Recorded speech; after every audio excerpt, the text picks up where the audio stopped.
Hello नमस्कार, मैं अतुल ठाकुर आप सभी का एक और फिर से अपने चैनल में हार्दिक स्वागत करता हूं। आज की इस वीडियो में हम करेंगे हिंदी साहित्य आदिकाल भाग 13, जिसमें टॉप 25 मोस्ट इम्पोर्टेंट क्वेश्चन होने वाले हैं इस वीडियो में, जो कि LT PGT Hindi, Hindi NET SET, KVS NVS etc सभी परीक्षाओं के लिहाज से मोस्ट इम्पोर्टेंट वीडियो होने वाली है। आज की इस वीडियो का जो पहला प्रश्न स्क्रीन पर रहता है, प्रश्न है, वीर गाथा कालीन रासो काव्यों में निम्नलिखित में से किस विषय का वर्णन नहीं है। विकल्प दिए गए हैं, आश्रयदाताओं का अतिरंजनापूर्ण वर्णन, इतिहास और कल्पना का सम्मिश्रण, कृष्ण लीला का प्रतिपादन या फिर युद्धों का सजीव एवं गत्यात्मक वर्णन। केवीएस पीजीटी 2014 की परीक्षा में पूछा गया था सवाल। मोस्ट इम्पोर्टेंट क्वेश्चन बनता है, वीर गाथा कालीन रासो काव्यों में निम्नलिखित में से किस विषय का वर्णन नहीं है। क्या होगा इस प्रश्न का सही उत्तर? तो सही उत्तर रहेगा इसका विकल्प नंबर सी, यानी कि कृष्ण लीला का प्रतिपादन। वीर गाथा कालीन रासो काव्यों में जो है किस विषय का वर्णन नहीं है, कृष्ण लीला का प्रतिपादन नहीं है। अगला प्रश्न है प्रश्न नंबर 2, स्क्रीन पर दिया गया है, रासो ग्रंथ किस भाषा में लिखे गए थे। विकल्प दिया गया है, खड़ी बोली, ब्रजभाषा, अवधी या फिर डिंगल पिंगल। क्या होगा सही आंसर इस जो है प्रश्न का? रासो ग्रंथ किस भाषा में लिखे गए थे, सही उत्तर बताइए। तो सही उत्तर रहेगा विकल्प नंबर डी, यानी कि डिंगल पिंगल भाषा में। रासो ग्रंथ किस भाषा में लिखे गए थे? डिंगल पिंगल भाषा में लिखे गए थे। अगला प्रश्न है प्रश्न नंबर 3, वीर गाथा काल के प्रसिद्ध प्रबंध काव्य का क्या नाम है। विकल्प दिए गए हैं, पद्मावत, पृथ्वीराज रासो, कमायनी या फिर Ramcharit Manas. Most important question बनता है, वीर गाथा काल के प्रसिद्ध प्रबंध काव्य का क्या नाम है। तो सही आंसर होगा इसका विकल्प नंबर जो रहता है बी, यानी कि पृथ्वीराज रासो जो है वीर गाथा काल के प्रसिद्ध प्रबंध काव्य है। अगला प्रश्न है, क्या है आंसर इसका? पृथ्वीराज रासो। अगला प्रश्न है प्रश्न नंबर 4, विद्यापति के पद किस भाषा में रचित हैं। विकल्प दिए गए हैं, पहाड़ी में, मैथिली में, अवधी में या फिर पिंगल में। मोस्ट इंपोर्टेंट क्वेश्चन बनता है कि विद्यापति के पद किस भाषा में रचित है। तो सही आंसर रहेगा इसका विकल्प नंबर बी, यानी कि मैथिली भाषा में जो है विद्यापति के पद हैं। अगला प्रश्न है प्रश्न नंबर 5, कौन सी रचना स्वयंभू कवि की नहीं है।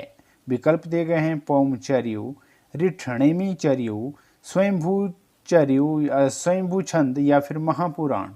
एनवीएस पीजीटी 2014 की परीक्षा में पूछा गया था यह सवाल। मोस्ट इंपोर्टेंट बनता है, कौन सी रचना स्वयंभू कवि की नहीं है। तो सही आंसर होगा विकल्प नंबर डी, यानी कि महापुराण जो रचना है स्वयंभू कवि की नहीं है। इसके अलावा पौमचर्यु, रिठणेमी चर्यु, स्वयंभू छंद, ये सारी जो रचनाएं हैं यह स्वयंभू की है। जो नहीं है वो है महापुराण। अगला प्रश्न है प्रश्न नंबर जो रहता है 6, अपभ्रंश प्रभावित हिंदी रचना कौन सी है। विकल्प दिए गए हैं, वर्तेश्वर बाहुबली रास, चंदनवाला रास, नेमिनाथ रास या फिर वसंत विलास। अपभ्रंश प्रभावित हिंदी रचना कौन सी है। तो सही आंसर होगा विकल्प नंबर ए, यानी भरतेश्वर बाहुबली रास जो है अपभ्रंश प्रभावित हिंदी रचना है। अगला प्रश्न है प्रश्न नंबर 7, 11वीं शताब्दी में रचित लोक भाषा काव्य है। विकल्प है, जयमक जस चंद्रिका, उक्ति व्यक्ति प्रकरण, राउल बेल या फिर डोला मारूरा दुहा। क्या होगा सही आंसर इसका? 11वीं शताब्दी में रचित लोक भाषा काव्य है, कौन सी है? सही आंसर है विकल्प नंबर डी, यानी कि डोला मारूरा दुहा जो है 11वीं शताब्दी में रचित लोक भाषा काव्य है। अगला प्रश्न है प्रश्न नंबर 8, गोरखनाथ के गुरु का नाम बताइए। मत्स्येंद्रनाथ, गोपीचंद, चौरंगीनाथ या फिर चुनकरनाथ। सही आंसर बताइए, गोरखनाथ के गुरु का नाम क्या है। तो सही आंसर होगा विकल्प नंबर ए, यानी कि मत्स्येंद्रनाथ जो है गोरखनाथ जी के गुरु का नाम था। क्या था? मत्स्येंद्रनाथ था। अगला प्रश्न है प्रश्न नंबर 9। अपभ्रंश शब्द का सबसे पहले उल्लेख किसने किया है? विकल्प है पाणिनि ने, नागार्जुन ने, पतंजलि ने या सरप्पा ने। अपभ्रंश शब्द का सबसे पहले उल्लेख किसने किया है? सही आंसर बताइए। तो सही आंसर होता है इसका विकल्प नंबर जो रहता है सी, यानी कि पतंजलि जो है अपभ्रंश शब्द का सबसे पहले उल्लेख जो है किसने किया है? पतंजलि ने। सी इज करेक्ट आंसर। अगला प्रश्न है प्रश्न नंबर जो रहता है 10। सिद्धू का प्रथम कवि, मोस्ट इंपोर्टेंट क्वेश्चन बनता है, सिद्धू का प्रथम कवि कौन है? विकल्प हैं सरप्पा, कणप्पा, गुंडरिप्पा या फिर शेरप्पा। सही उत्तर बताइए। सिद्धू का प्रथम कवि, तो राइट आंसर है विकल्प नंबर ए, यानी कि सरप्पा जो है सिद्धू का प्रथम कवि है। कौन है? सरप्पा। ए इज करेक्ट आंसर। अगला प्रश्न है प्रश्न नंबर 11। उक्ति व्यक्ति प्रकरण यह ग्रंथ है। उक्ति व्यक्ति प्रकरण यह ग्रंथ है। कौन सा ग्रंथ है उक्ति व्यक्ति प्रकरण? विकल्प हैं महाकाव्य, गद्य काव्य, छंद या फिर व्याकरण। सही आंसर क्या होगा? तो सही आंसर रहता है विकल्प नंबर डी, यानी कि व्याकरण जो है उक्ति व्यक्ति प्रकरण ग्रंथ है। डी जो है करेक्ट आंसर है। अगला प्रश्न है प्रश्न नंबर 12। प्राकृत पेंगलम के रचयिता है कौन है? हेमचंद्र है, स्वयंभू है, वंशीधर है या फिर विद्यापति है। सही आंसर बताइए। प्राकृत पेंगलम के रचयिता कौन है?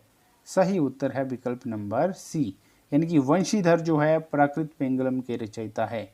कौन है? वंशीधर। अगला प्रश्न है प्रश्न नंबर 13। गुरु गोरखनाथ को हिंदी के किस विशेष रूप का कवि स्वीकार किया जाता है? विकल्प है निर्गुण भक्त कवि, पुरानी हिंदी के कवि, प्राकृत काल के कवि या फिर बौद्ध तांत्रिक सिद्ध कवि। यूपीपीएससी डिग्री कॉलेज एग्जाम 2008 की परीक्षा में पूछा गया था यह प्रश्न। तो बताइए सही आंसर क्या होगा?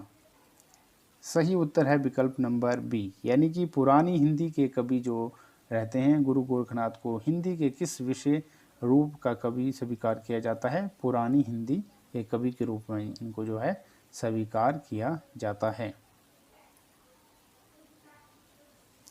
अगला प्रश्न है प्रश्न नंबर 14।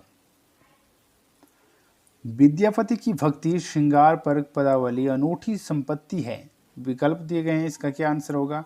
हिंदी साहित्य के संक्रमण काल की, हिंदी साहित्य के मध्य काल की, हिंदी साहित्य के उत्तर मध्य काल की या फिर हिंदी साहित्य के आदिकाल की। सही उत्तर बताइए। विद्यापति की भक्ति श्रृंगार परक पदावली अनूठी संपत्ति है, इसमें क्या होगा इसका सही उत्तर? तो सही आंसर होगा विकल्प नंबर डी, यानी कि हिंदी साहित्य के आदिकाल की जो है विद्यापति की भक्ति श्रृंगार परक पदावली किसकी रहती है? हिंदी साहित्य के आदिकाल की। अगला प्रश्न है प्रश्न नंबर 15। आलाखंड का वास्तविक स्रोत ग्रंथ है कौन है? खुमान रासो है, विजयपाल रासो है, परमाल रासो है या फिर पृथ्वीराज रासो है। सही आंसर बताइए क्या होगा? आलाखंड का वास्तविक स्रोत ग्रंथ है कौन सा है? तो सही आंसर होगा विकल्प नंबर सी, यानी कि परमाल रासो जो है आलाखंड का वास्तविक स्रोत ग्रंथ है। कौन है? परमाल रासो। अगला प्रश्न है प्रश्न नंबर 16। महुअर बुझई कुसुमरस कब कलासु छटल, सज्जन पर उर आर मन दुजन नाम मैल। किसकी पंक्ति है? सरपाद की, कुशल लाभ की, उमापति की या फिर विद्यापति की। सही आंसर बताइए। इस प्रश्न का सही उत्तर क्या होगा? तो सही उत्तर होगा विकल्प नंबर डी, यानी कि विद्यापति की यह जो है रहता है पंक्ति। अगला प्रश्न है प्रश्न नंबर 17। आदिकाल हिंदी को एक भिन्न प्रकार की हिंदी मानते हुए उसे हिंदवी कहा। विकल्प है राहुल सांकृत्यायन ने, अमीर खुसरो ने, डॉक्टर श्याम सुंदर दास ने या फिर क्षिति मोहन सेन ने। यूपीपीएससी डिग्री कॉलेज एग्जाम 2008 की परीक्षा में पूछा गया था यह प्रश्न, इसलिए यह मोस्ट इम्पोर्टेंट बनता है। बताइए सही आंसर क्या होगा? आदिकाल हिंदी को एक भिन्न प्रकार की हिंदी मानते हुए उसे हिंदवी कहा? किसने कहा? सही उत्तर है विकल्प नंबर जो रहता है बी, अमीर खुसरो ने कहा। किसने कहा? अमीर खुसरो ने कहा आदिकाल हिंदी को एक भिन्न प्रकार की हिंदी मानते हुए उसे हिंदवी कहा। अगला प्रश्न है प्रश्न नंबर 18। इनमें अपभ्रंश के सर्वप्रधान कवि हैं? कौन है? स्वयंभू है, धनपाल है, राम सिंह है या फिर कुशल लाभ है? क्या होगा सही उत्तर इसका? अपभ्रंश के सर्वप्रधान कवि है। सही उत्तर होगा विकल्प नंबर ए, यानी कि स्वयंभू जो है इनमें अपभ्रंश के सर्वप्रधान कवि है। अगला प्रश्न है प्रश्न नंबर 19। उपदेश रसायन रास के रचनाकार हैं? कवि विद्याधर, षडंगधर, धनपाल या फिर जीनदत्त। सही उत्तर बताइए, उपदेश रसायन रास के रचनाकार कौन है? सही उत्तर है विकल्प नंबर डी, यानी जीनदत्त जो है उपदेश रसायन रास के रचनाकार है। अगला प्रश्न है प्रश्न नंबर जो रहता है 20। नवनाथों में इनमें से कौन सम्मिलित नहीं है? जो सम्मिलित नहीं है उसके बारे में बताना है, कौन नहीं है? गोरक्षनाथ, देवसेन, नागार्जुन या फिर जड़ भरत? कौन है, कौन नहीं है? सही आंसर बताइए, इन नवनाथों में इनमें से कौन सम्मिलित नहीं है? सही उत्तर होगा विकल्प नंबर सी, यानी कि देवसेन जो है नवनाथों में सम्मिलित नहीं है। अगला प्रश्न है प्रश्न नंबर 21। जम्बू स्वामी रास के रचयिता है? वेरी इंपॉर्टेंट क्वेश्चन बनता है। विकल्प हैं धर्मसूरी, Hemchandra Suri, शलिभद्र Suri, जीनदत्त Suri.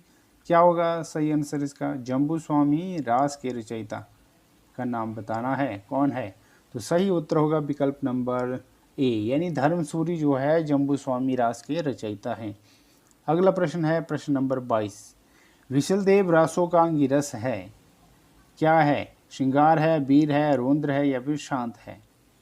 Very important question है। विशलदेव रासों का अंगिरस है, कौन सा है? तो सही आंसर होगा श्रृंगार।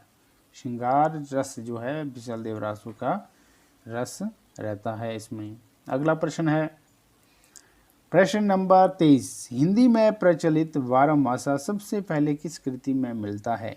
नेमिचर्यु में, नेमिनाथ चौपाई में, पौम चर्यु में या फिर संदेश रासक में? सही आंसर बताइए, हिंदी में प्रचलित बारहमासा सबसे पहले किस कृति में मिलता है? तो राइट आंसर होगा विकल्प नंबर बी, यानी कि नेमिनाथ चौपाई में जो है मिलता है। बारहमासा का सबसे पहले जो है जिक्र। अगला प्रश्न है प्रश्न नंबर 24। आज की इस वीडियो का सेकंड लास्ट प्रश्न। शाबकाचार किसकी रचना है? वेरी इंपॉर्टेंट क्वेश्चन है। यूपीपीएससी डिग्री कॉलेज एग्जाम 2013 की परीक्षा में पूछा गया था प्रश्न। और इसके विकल्प हैं देवसेन, बलरुचि, लक्ष्मीधर या फिर श्रीधर। बताइए सही उत्तर क्या होगा? शाबकाचार किसकी रचना है? सही आंसर होगा विकल्प नंबर ए, यानी देवसेन की रचना जो रहती है शाबकाचार। किसकी रहती है? देवसेन की। आज की इस वीडियो का जो है अंतिम प्रश्न रहता है, गोरखवाणी ग्रंथ के संपादक हैं? गोरखवाणी ग्रंथ के संपादक का नाम बताना है। विकल्प दिए गए हैं गोरखनाथ, पीताम्बर दत्त बर्थवाल, रामचंद्र शुक्ल या फिर राम नरेश त्रिपाठी। सही आंसर क्या होगा? यूपीएससी डिग्री कॉलेज एग्जाम 2013 की परीक्षा में पूछा गया था प्रश्न। मोस्ट इंपोर्टेंट क्वेश्चन बनता है, गोरखवाणी ग्रंथ के संपादक हैं, कौन है? सही आंसर होगा विकल्प नंबर बी, यानी कि पीताम्बर दत्त बर्थवाल जो है गोरखवाणी ग्रंथ के संपादक हैं।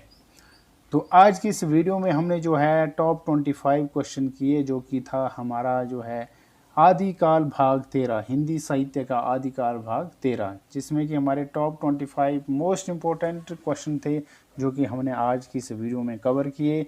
अब मिलेंगे हम नेक्स्ट वीडियो में, जो कि रहेगा हमारा आदिकाल भाग जो है 14, जिसमें कि हमारे जो है इससे आगे जो भी क्वेश्चन होंगे उनको हम जो है कवर करेंगे।